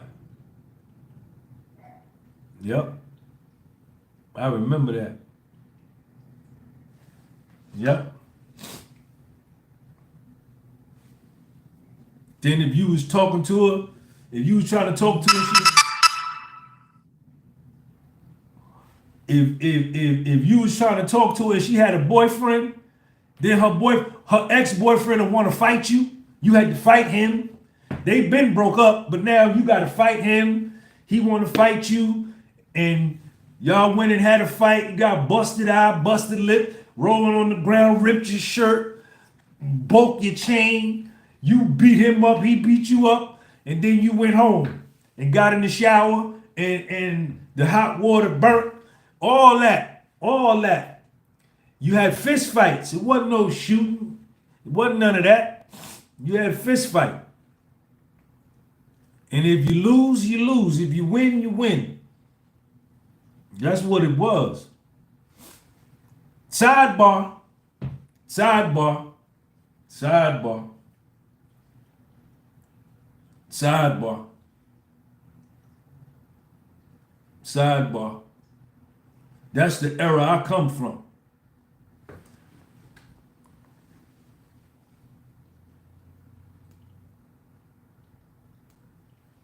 Yeah, her ex-boyfriend come over or be walking by and see you. You know what I'm saying? You didn't know what was going on. You know what I'm saying? You know? Fight in school, fight after school. Mustafa Jallo, Chicago in the building. What's up, Mustafa? After school, you play tackle football or kill a man with the ball. That was guaranteed fight in that. Into it. We got to get you a button that does sidebar. Into it. Thank you for the super chat. Thank you for joining the channel membership. After school, you was either gonna get an ass whooping or a fight or both, because your mother told me, Sean, bring them. Do not play football in them sneakers. Do not play football in them new jeans. Them your school clothes. You come home, you change your clothes, you put on your play clothes, and then you could go out and play. But while you walking home from school, they already playing. And you be like, damn, if I go home and change and come back, they gonna be gone, I'm gonna miss it. So you be like, fuck it. You go play tackle football or kill a man with the ball with your school clothes. Then somebody grab you by your shirt, by the collar, stretch it, and slam you down on your neck. Now you mad, you want to fight. Now you get into a fight. The fight is over, they break it up. You keep playing tackle football. You keep playing kill a man with the ball. Now this one scratched him on the neck. Now they got to fight. You let them fight, they break it up. Then you play some more. Now you got to walk home. Now you got to walk home with your school clothes all fucked up. You understand? And now you finna get an ass whooping from your mother. You done got into a fight. You all dirty, grass stains on your jeans, chain pop, shirt stretch, ripped, button off. And then your mother come home, sidebar. Then your mother come home and say, didn't I tell you not to play tackle football in them school clothes? I'm finna kick your ass. And then you got an ass whooping from your mother. But that was, and then the next day, after that ass whooping way off, you go to school the next day with the same school clothes. She already done told you, but they done started another tackle football game, Badger Wolf. So you go play another tackle. It was just, I just got to get another ass whooping, but I'm finna get in this tackle football game because this is the good. They say they the best. They got to show me.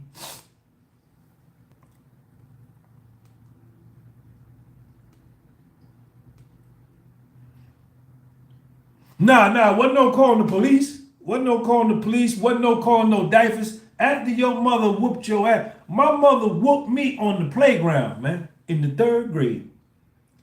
Georgia Gumby came on the playground. I don't know how she knew I was out there with my coat off. I was sick like I am now. Y'all hear me? Hey, Curry Smoke. I was sick. Hey, Bird. Hexiest man in the world. I was sick. I was in the 3rd grade. This is 1976, 1977. Alicia Cruz, my name's Sean Gumby. You see it. I was sick, and my mother told me, now don't you take that coat off now. When you go outside for recess, don't you take that coat off, because it's cold out there. My mother was from Georgia. But I'm raised in New Jersey up north. That's why I don't talk with a Southern accent, but my mother was a country girl from down south. We eat fatback, hog maws, and chitlins and all that. Don't you take that coat off now. You been sick. You got the flu. When you go outside, keep your coat on. Shit. Soon as we got outside for recess, we was playing kickball. I took my coat off. And it was my turn to kick. I kicked the ball, and I got there. I'm running around first base. I'm coming around second base, and my mother was waiting for me at shortstop. Boom! I don't know how she knew that we was out there at that time. She whooped my ass on the playground in front of all the kids, all the teachers, and then sent me. Then I had to go back in the class and finish the school day. I felt so small I could play handball with the curb. That's right. Wasn't no DIFUS or ACS or calling the police. You won't call the police? I'll whoop their ass when they get down here too. I told you not to take that coat off. You hard head, you don't listen. You got a hard head, you don't listen to nothing. Sidebar on my ass. My mother didn't play, man. I got beatings, man. I got ass whoopings, man. Sepia Prince. Nah, it wasn't no DIFUS. Wasn't none of that. Wasn't none of that. You got your ass tore out the frame. Haxiest man alive, thanks for joining the channel, man. Haxiest man in the world, rather. Thanks for joining the channel, man. Y'all want me to tell y'all another story about my mother when I was in the 8th grade. If you want me to tell you another story about my mother, Georgia Gumby, put an 8 in the live chat. I was in the 8th grade. This is 19. How old are they? I was 13. This is 1984. 1984. Run DMC. Run DMC is on Smash. Run DMC is on Smash. Hey, so, all right, so let me tell you the story. So I'm in 7th or 8th grade. This is around 1983, 1984. I'm 12, 13, or 14. I'm going to a middle school, all white middle school. I'm the only nigga in the school. Me and like maybe 5 other blacks, you know, a few Spanish, but they wanted to be white, so they didn't even want to consider themselves Spanish. So we in breakfast. I used to go eat breakfast before school because I had free lunch and free breakfast because my mother used to lie on the application. 100 grand, what up? My mother used to lie on the application and say that we made less than what she really made. But my mother was a registered nurse. She used to work 16 hours a day. She used to make a lot of money. But anyway, we would go to breakfast and get bagels and eat, and then we would end up having a food fight. So we was taking bagels and putting butter on the bagel and then wiping the bagel with the butter on your shirt, on your clothes, you know, before you go to school, in your hand, right? So I was doing that. We was doing that one day, right? And I'm running. I wiped some bagel or something on somebody, and I'm running down the hallway, and they chasing me. And I'm running, and I run right into the back of this teacher. She's a white lady. And I'm running, bang! I run into her. And she turned around and she see me. I look at her, she look at me. She said, Sean, what do you got to say? I said, excuse me, Miss Vandenberg, I'm sorry for running into you. She said, Sean, what do you got to say? She says, I'm sorry. I said, I'm sorry. So I left, I go to homeroom. So around first period, Sean Gumby, could you report to the principal's office? Sean Gumby, please report to the vice principal's office. So I'm like, what I done did now? Because I was always getting suspended. In-school suspension, out-of-school suspension, detention. So I go down to the vice principal's office. His name was Mr. CASSIE, Italian dude. He said, Sean, Miss Vandenberg came in here and said that you grabbed her left breast this morning running down the hallway. And I said, what? I grabbed her left breast. I said, no. I was running and I ran into the back. I ran into the back of her. And he said, well, that's not the story that she told. She said that you grabbed her left breast. So they called my mother. They called my mother on her job. And my mother used to tell me, don't you have them white folks call me on my job or I'm gonna kick your ass. I'm gonna kick your ass. She used to tell me that. So they called my mother and they set up a parent-teacher meeting. Me, my mother, the teacher, Ms. Vandenberg, and the principal. It was all four of us in the principal's office. And my mother came in, we sat down. I'm scared to death. I'm nervous as a cat on a hot tin roof in July. I'm scared to death. Hey, hexiest man in the world. She said, don't you have them white folks call me on my job. I'm gonna come up there, I'm gonna kick your ass. I was definitely afraid of my mother. I used to be like, because my mother used to whoop my ass. I was scared of my mother. So we all in the principal's office, and Mr. CASSIE explains to my mother that I grabbed this teacher's left breast, right? Explains the whole story. I swear to God, this is no exaggeration. My mother and the lady, the teacher was sitting right there. My mother said, you mean to tell me? She looking at the principal. You mean to tell me that all these other little 13-year-old girls and these 14-year-old girls that got titties, that Sean ain't gonna go grab their titties, that he grabbed her titties, and plus the fact you ain't even got no titties for him to grab. Sidebar, told that lady to her face. Sidebar, yo, true story. I swear to God, true story. And yo, I was sitting in the chair and I was like, oh my God. And my mother was looking dead at this lady. You mean to tell me, Sean's 13 years old and he in the 7th, 8th grade and all these little girls up here that got titties and they his age 30, he could go grab their titties. But you mean to tell me that he gonna grab your titty? Matter of fact, plus the fact, you ain't even got no titties for him to grab. I swear to God, true story. And by the end of that, they told me it was no suspension, no nothing. They told me to go to class.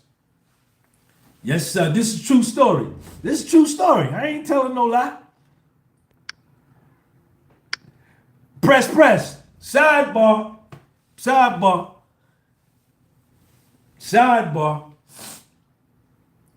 That's a true story.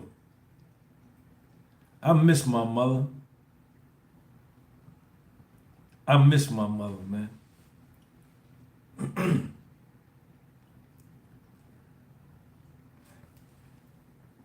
Yo, I remember, man, when I used to get suspended. Anybody, if you got suspended from middle school, if you got suspended from 7th, 8th, and 9th grade, put a 4 in the live chat if you got suspended from school. If you got suspended from middle school, 7th, 8th, and 9th grade, put a 4 in the live chat. There they go. Alonzo Cosmos, what up? Anthony Legis, he was a squabbler. So look, My mother used to tell me, you go up to that schoolhouse. She ain't call it the school, she called it the schoolhouse. Schoolhouse. You go up to that schoolhouse and you act like you got some sense now. And I would get suspended. I would get suspended. And whenever I got suspended, the vice principal would call my mother on the phone on her job. And when he told me I was suspended, water would just well up in my eyes because I knew I might as well get ready for the get ready. And he would pick up the phone, pick up the handle, doot, doot, doot, doot, doot, doot, doot, doot, and call up to the nursing home where my mother worked as a nurse. Hello, can I speak to Georgia Gumby, please? This is Bill Canisi from Woodrow Wilson Junior High School. And he would hold on, and I knew they was going to get my mother. And my mother would come, and even though the phone was here and I was sitting over there, I could hear her say, hello? Sidebar, sidebar. And he would tell her, Mrs. Gumby, Sean is getting suspended for 5 days, 3 days out of school, 2 days in school suspension. He was acting up in class, being the class clown, you know, whatever. And then I could hear her say, let me speak to him. And he would hand me the phone, and I would be like this.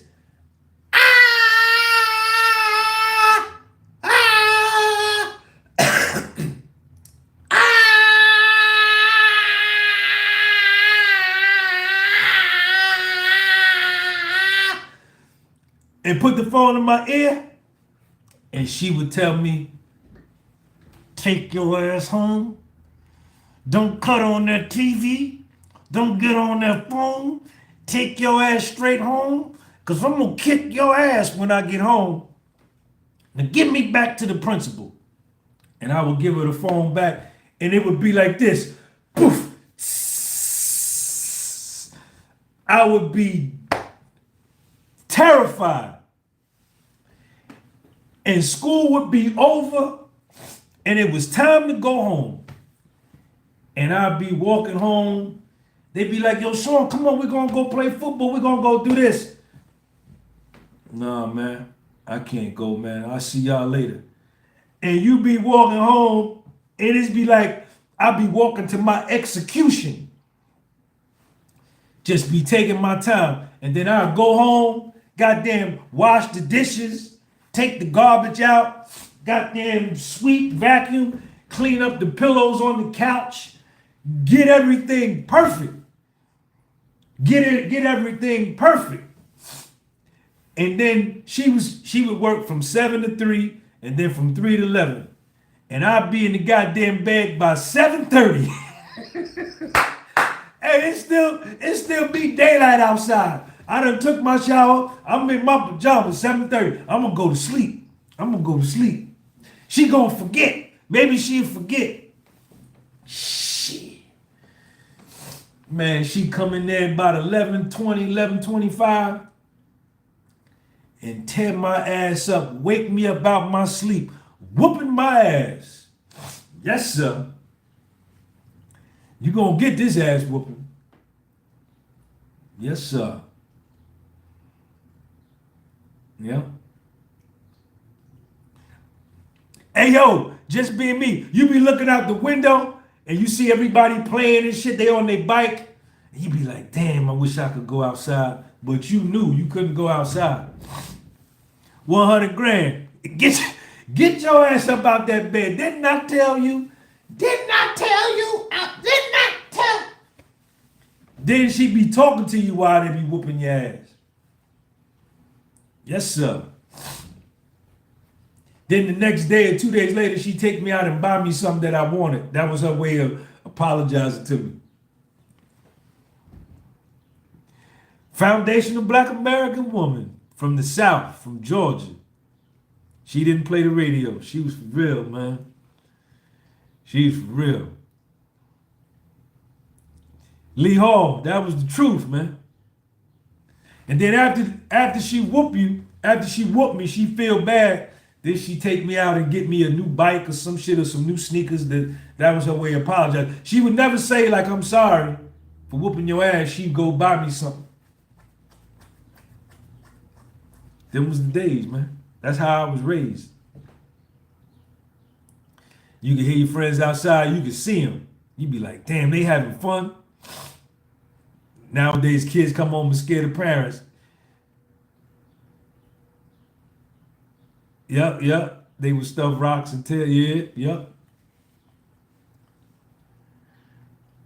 All right, y'all, I'm tired, man. I gotta go get some honey, and I gotta go get some ink for my printer. I gotta go get some ink for my printer. It's 50 degrees in New Jersey, Queen for life, and it's almost June. That's why I gotta get out of here. 100 grand. Thank you for being a channel member. Hexiest man in the world. Thank you for all your super chats and joining the channel. You got some whoopings from your mom and dad. Yup, me too. Yeah, I was spoiled brat. If I saw a kid in the neighborhood got a new bike, I wanted a new bike. If you got a new pair of sneakers, I went and told my mother, he got a new pair of sneakers. I need a new pair of sneakers. It's 98 down there in Florida. Yeah, I know. Y'all make sure y'all go follow me on Instagram too, man. The podcast was sold, and then follow me on the Spotify podcast was sold. I'm gonna see y'all later, man. I gotta go take care of some stuff. I don't feel good. I'm sick.